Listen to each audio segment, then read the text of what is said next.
lọ́gán tí Jésù dé olùgbàlà láyé létò. Kò sórúkọ táyé ò lè pè ní, wọ́n máa pè ní lágàn lọ́nà gbogbo. Bó o bá lówó lọ́wọ́ àgàn ni, bó o bá bímọ ó àgàn ni, bó o bá tẹ́gbọ́ kó dàgbà àgàn ló jẹ́.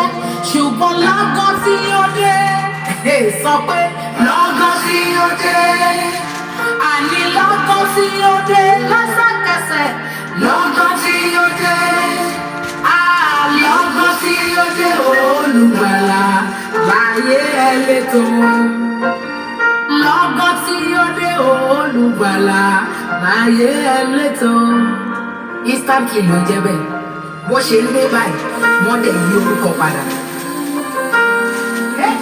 Lọ́gán tí ó dé, lọ́gán tí ó dé, ẹni tá a pè lágàn ẹ máa sọ wípé lọ́gán tí ó dé. Àwọn tá ti forúkọ aburú pè nílẹ̀ wọ̀nyí, lọ́gán tí ó dé. Àní lọ́gán tí ó dé olùgbàlà ayé mi létò, lọ́gán tí ó dé olùgbàlà láyé mi létò. Àní lọ́gán tí ó dé olùgbàlà láyé mi létò. Àní lọ́gán tí ó dé aṣẹ̀dá láyé mi létò. Àní lọ́gán tí ó dé Ọlọ́run láyé mi létò. Ìràwọ̀ òwúrọ̀ ọmọ mẹ́rí yọ sínú ọ̀rọ̀ mi. Láyé mi létò. Alágbára ní Ṣílò ló bá rántí mi sí rere. Láyé mi létò. Ẹnu mi wá kún fún ẹ̀rín ògbógbó. Láyé mi létò. Ayé mi gba ìyípadà ọ̀tun lọ́gán tó dé. Láyé mi létò. Ayé mi bá lè tò lọ tá bá wo ìran mi. Ayé mi létò. Ayé mi létò lọ tá bá. Thank you very much. We bless the name of the Lord. Adúpẹ́ lọ́wọ́ Ọlọ́run, adúpẹ́ lọ́wọ́ ọba àwọn ọba o. Adúpẹ́ lọ́wọ́ ayérayé fún orí ọ̀fẹ́ tó tún fún wa láàárọ̀ yìí.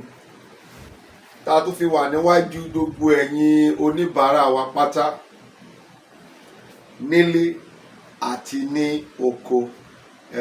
Iṣẹ́ tó ríran mi, òun ló tún mú mi wá bá yín láàárọ̀ yìí o.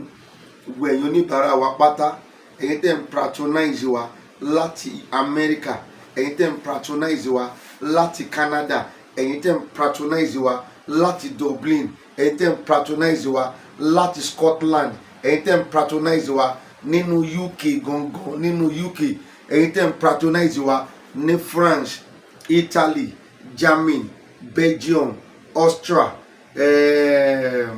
Scotland, Sweden, Finland, Mr. Tony, adúpẹ́ lọ́wọ́ yín gan. Ẹ̀yin tẹ́ patronize wa láti Sweden, ojú òní tì yín. Mo kí gbogbo ẹ̀yin tẹ́ patronize àwọn product táwọn ń tà. Pàápàá àwọn tó ti ẹ̀yẹ̀ṣẹ̀ order lẹ́nu ọjọ́ mẹ́ta yìí.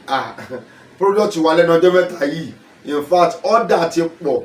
Order pọ̀ gan, order pọ̀ from every part of the country.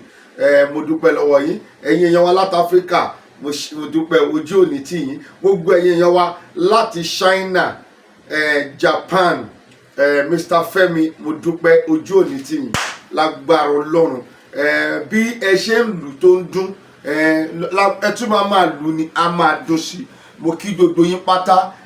Mr. T láti Malaysia, lágbára Ọlọ́run ẹ máa cash out ni pẹ̀lú àṣẹ Èdùmàrè, ẹ máa cash out ni. Orúkọ mi kò yí padà o.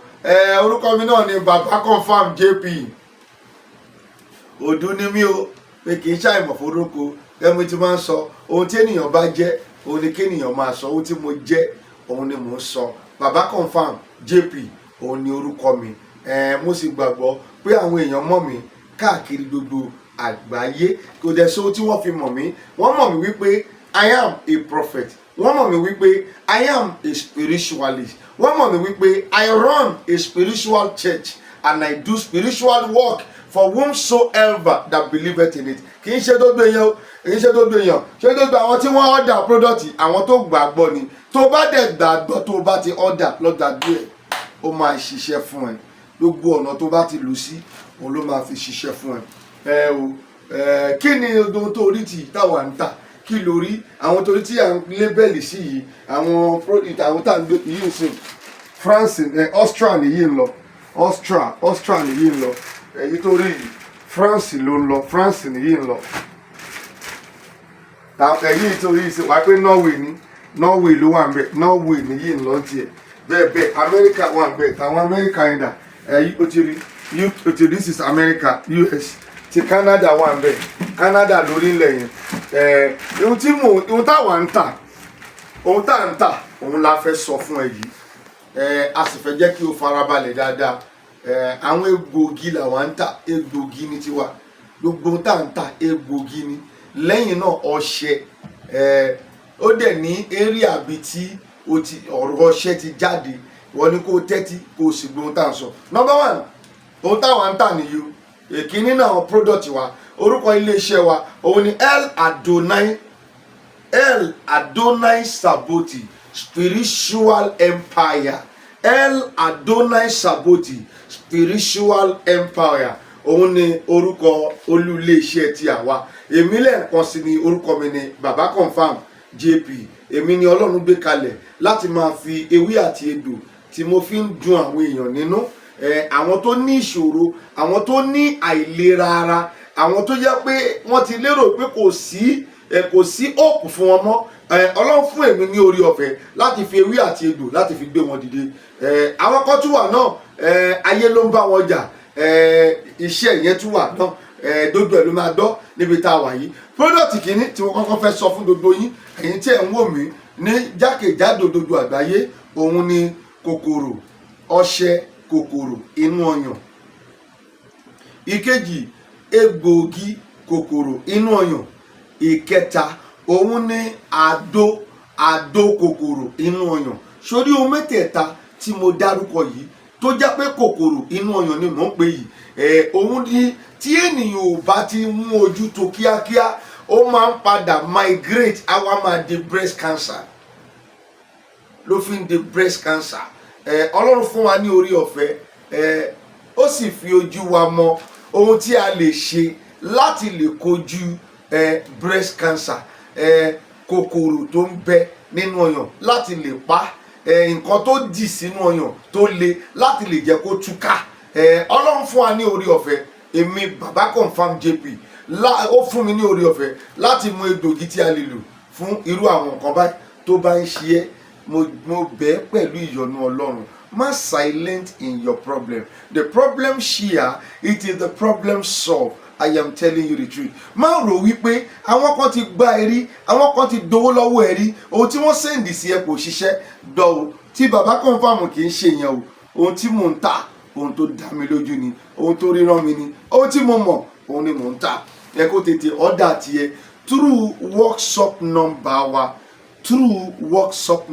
wa is 08022040950 ohun tí à ń tà òun nìyẹn ìkan nínú ohun tí ó ti jẹ́ product tí mo máa gbé wá òun ni egbògi hypertension adẹ̀tún ní ọṣẹ hypertension náà ìkan nínú àwọn product àti máa mú wá lónìí òun ni egbògi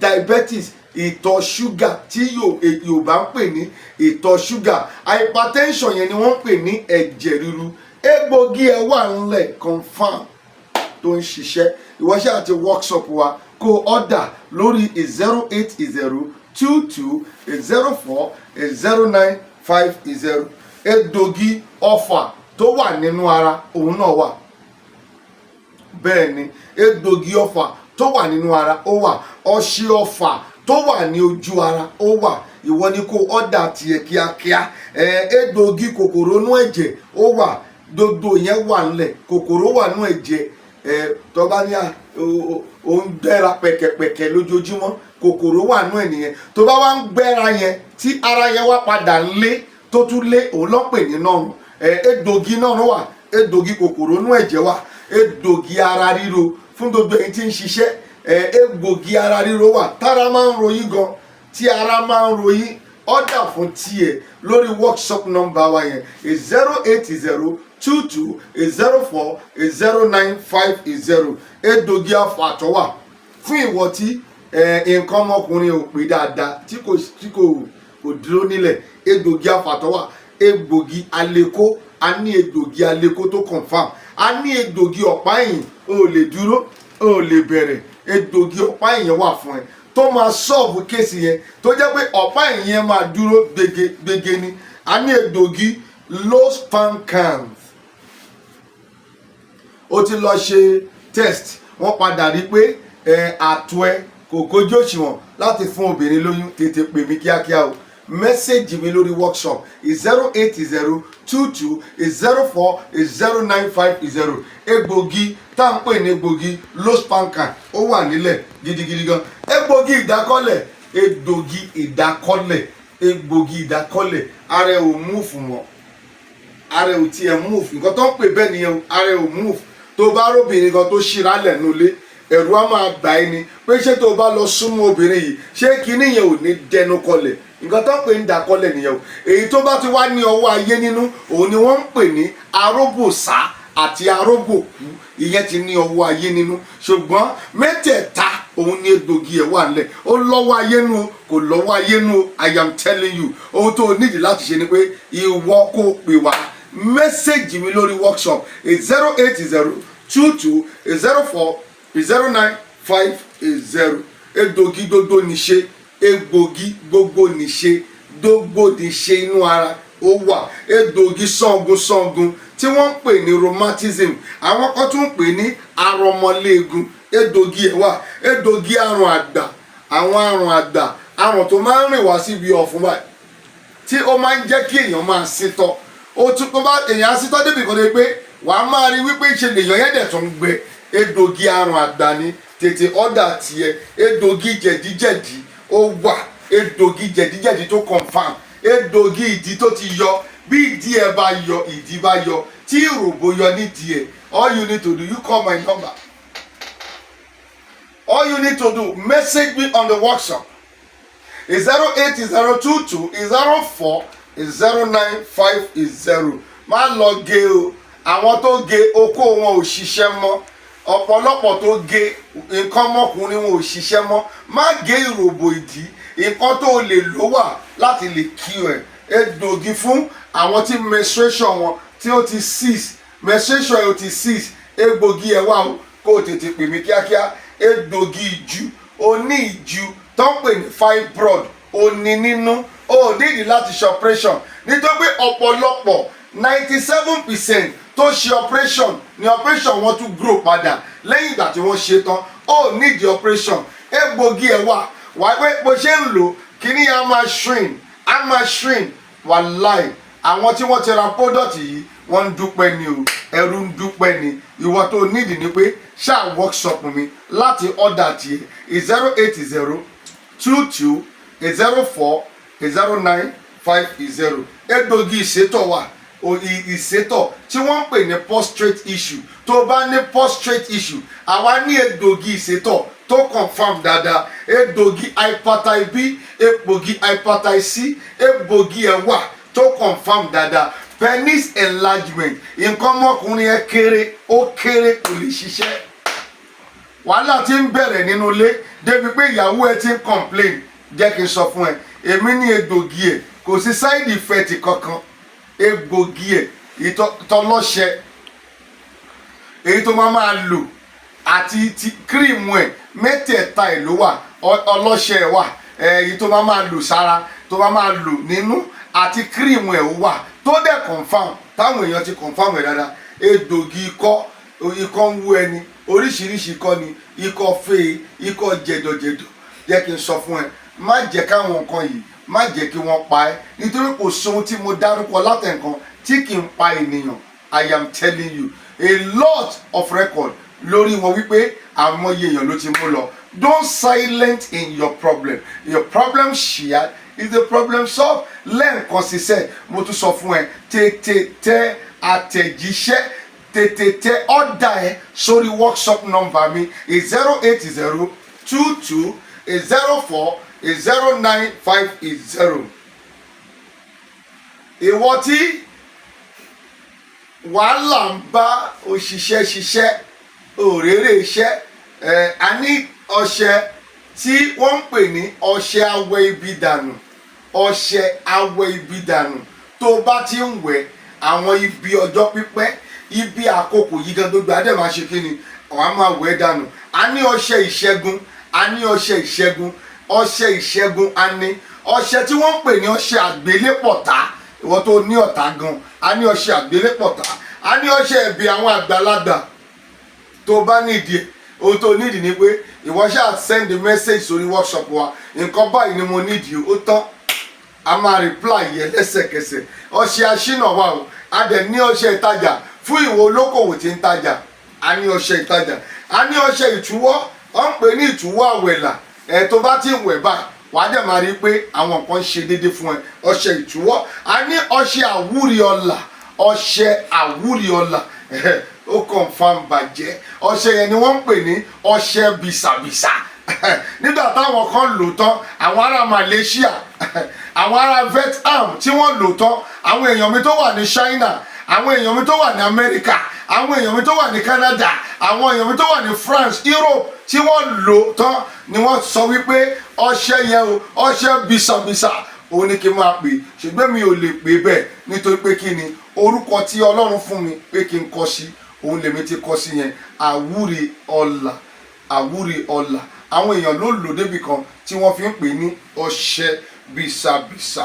Ọṣẹ àánú wà tó dẹ̀ confam dáadáa, ọṣẹ ìbùkún wà tó confam dáadáa. Wègún wèpè, èpè ìdílé, èpè obìnrin ni, èpè ọkùnrin, èpè tó wà wọ́gọ́ wò òun ríra ẹni rí pé ó dàbí èpè ń jà ẹ̀. Ọṣẹ kan wà táwa ṣe wègún wèpè ni tó bá ti lò ègún orí ẹ̀ máa kúrò, èpè orí ẹ̀ máa kúrò. Ọṣẹ ìyọnú ayérayé wà ọ̀dà tiẹ̀, ọṣẹ ẹ̀yọnú ti ayérayé ó wà tó yẹ pé gbogbo èèyàn ló máa yọnu sí ẹ, gbogbo èèyàn ni general ló ń pè ẹ̀yọnú general ojú òní tiẹ̀. Ọṣẹ tí èèyàn fi ń wá iṣẹ́ tó bá ń wá iṣẹ́ ó wà nílùú òyìnbó ó tètè ríṣẹ́ ohun tó lè wẹ̀ wà tó dẹ̀ máa rí iṣẹ́ tó máa pè é sẹ́nu iṣẹ́. Ọṣẹ ìfẹ́ràn wà tó confam, ìfẹ́ràn ọkùnrin ìfẹ́ràn tóbìnrin tó confam. Ohun tí mo máa sọ fún ẹ ni wípé tètè ọ̀dà tiẹ̀. Don't silent in your problem. The problem you silent on ó ń pààyàn o. Problem téèyàn bá ti silent lé lórí bóyá ò fẹ́ jẹ́ kéèyàn mọ̀ pé òun là ń kọkọjá problem yẹn máa ń pa èèyàn. Ohun tí egbògi òyìnbó lè ṣe jẹ́ kí n sọ tòótọ́ fún ẹ. Egbògi tá à ń lò yìí egbògi traditional ó máa ṣe ojú òní tiẹ̀. Ohun tèmi mú wá fún ẹ lálẹ́ yìí nìyẹn. Ṣé wọn náà rí gbogbo ọjà wá báyìí?